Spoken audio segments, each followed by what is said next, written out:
Jemaat yang kasih dalam Tuhan Yesus Kristus, salam sejahtera.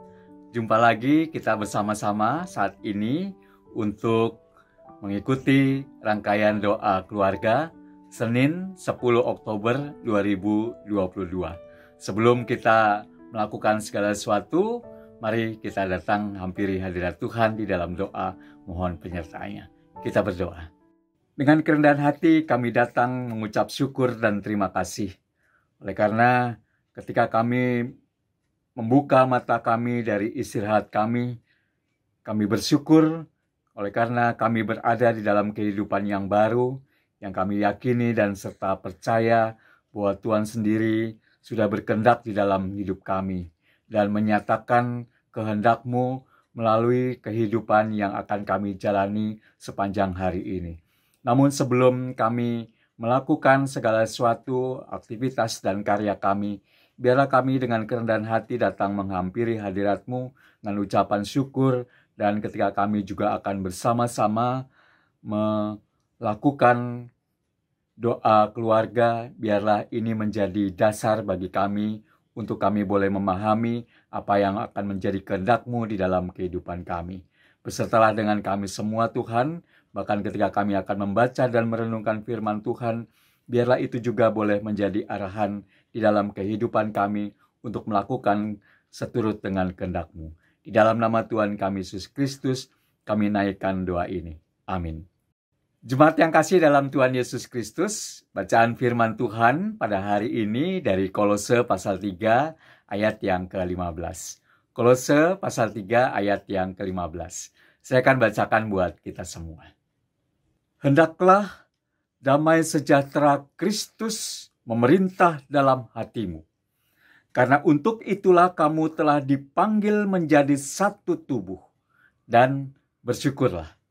Demikian bagian Alkitab yang kita baca saat ini. Dan yang dikatakan berbahagia adalah mereka yang senantiasa memelihara firman Tuhan di dalam kehidupan sehari-hari. Jemaat yang kasih dalam Tuhan Yesus Kristus, tema renungan kita saat ini adalah keluarga yang bersyukur. Coba ingat, kira-kira dalam sehari kita mengucap terima kasih kepada anggota keluarga atau anggota keluarga mengucapkan terima kasih kepada sesama anggota keluarga berapa kali?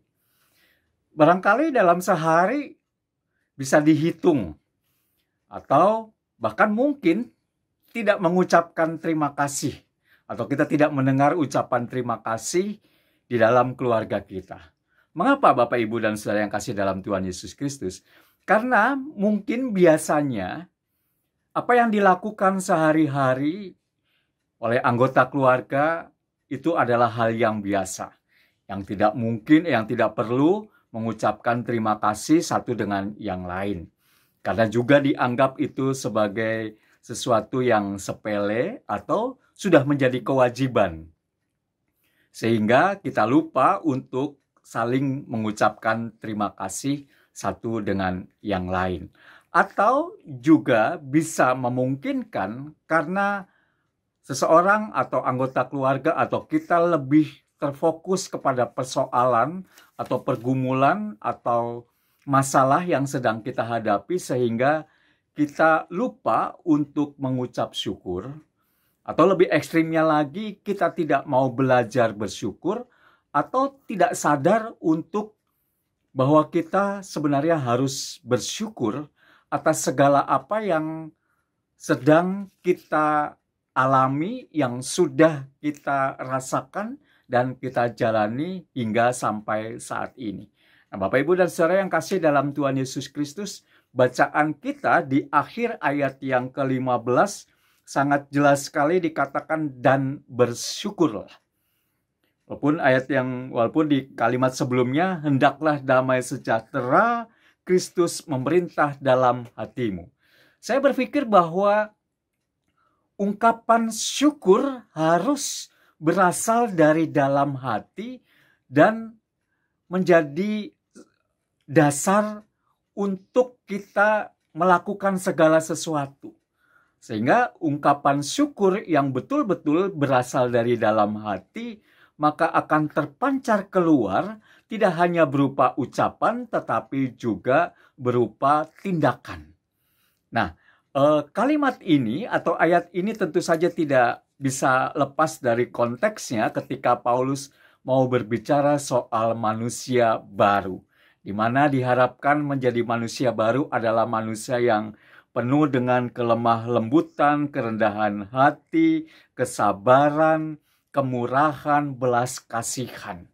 Dan ketika semua itu ada dan dimiliki oleh orang yang hidup menjadi manusia baru, maka semua itu karena kasih dan kemurahan Allah yang memberikan kepada orang tersebut, sehingga orang tersebut atau kita sebagai manusia baru yang meyakini diri sebagai manusia baru, maka harusnya bersyukur. Makanya kemudian Paulus menekankan dan bersyukurlah. Tapi Bapak, Ibu, dan Saudara yang kasih dalam Tuhan Yesus Kristus, sekali lagi ketika kita tidak bisa bersyukur atau tidak bersyukur, maka seringkali yang menjadi sebab adalah ketika kita menganggap itu sebuah hal yang sepele.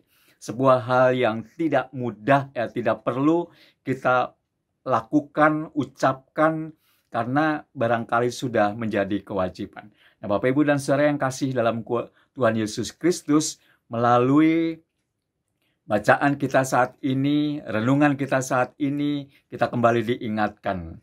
Kita sebagai keluarga, kita diajak untuk terus menjadi keluarga yang bersyukur.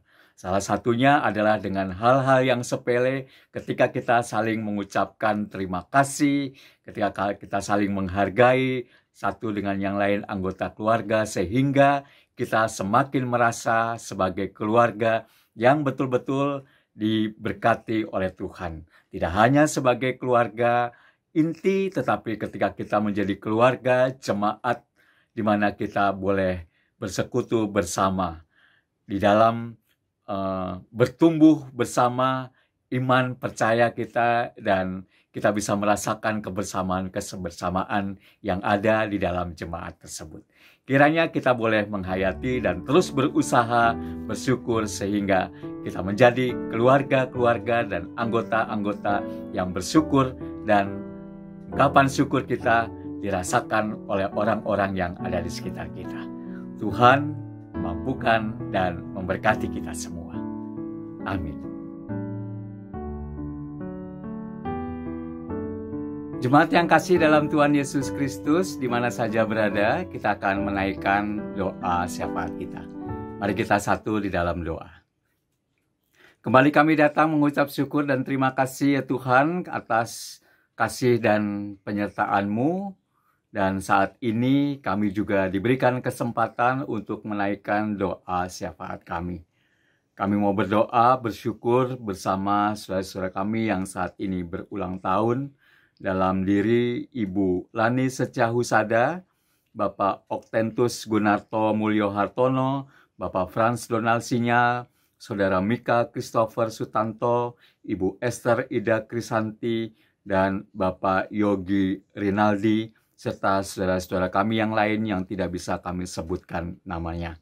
Biarlah Tuhan, saudara-saudara kami ini boleh Engkau terus berkati dengan bertambahnya usia. Mereka juga boleh merasakan terus akan cinta, kasih, dan pemeliharaan Tuhan, serta memampukan mereka untuk terus bersyukur dan juga boleh berkarya dan melakukan aktivitas sesuai dengan kehendak Tuhan. Bahkan dimanapun mereka berada, boleh menjadi alat dan saluran berkat-Mu. Berkati harapan-harapan, cita-cita, dan apapun yang masih mereka ingin raih dan capai di dalam hidup ini. Dan biarlah mereka terus boleh senantiasa taat dan setia, serta terus berjuang, tidak kenal lelah, untuk tetap mengasihi dan mencintai-Mu Tuhan. Kami juga mau berdoa Tuhan untuk saudara-saudara kami yang saat ini tengah berduka, khususnya mereka akibat korban kerusuhan Stadion Kanjuruhan Malang. Kami memahami, kami menyadari, kami merasakan betapa berdukanya untuk keluarga yang ditinggalkan oleh orang-orang yang mereka kasihi karena kerusuhan yang sudah terjadi beberapa waktu yang lalu. Biarlah semua ini menjadi pelajaran berharga buat kami. Betapa nilai-nilai kemanusiaan sungguh berharga di dalam kehidupan ini. Kami juga berdoa Tuhan untuk upaya yang tengah dilakukan oleh pemerintah guna ketahanan pangan, kehidupan perekonomian masyarakat kami ya Tuhan. Agar kami sebagai masyarakat terus dapat memenuhi kebutuhan hidup walaupun kami menyadari ada begitu banyak harga-harga barang pokok yang naik yang cukup menyulitkan kami untuk dapat memenuhi. Namun kami yakin dan percaya apa yang tengah dilakukan dan diupayakan oleh pemerintah kiranya semuanya diarahkan bagi kesejahteraan masyarakat bangsa Indonesia. Kami juga mau berdoa untuk pergumulan, persoalan, dan apapun yang tengah kami hadapi pada saat ini. Kiranya Tuhan terus memampukan kami dan Tuhan terus menguatkan kami. Inilah seru doa kami Tuhan. Di dalam nama Tuhan kami Yesus Kristus kami naikkan doa ini. Amin. Ikut Tuhan.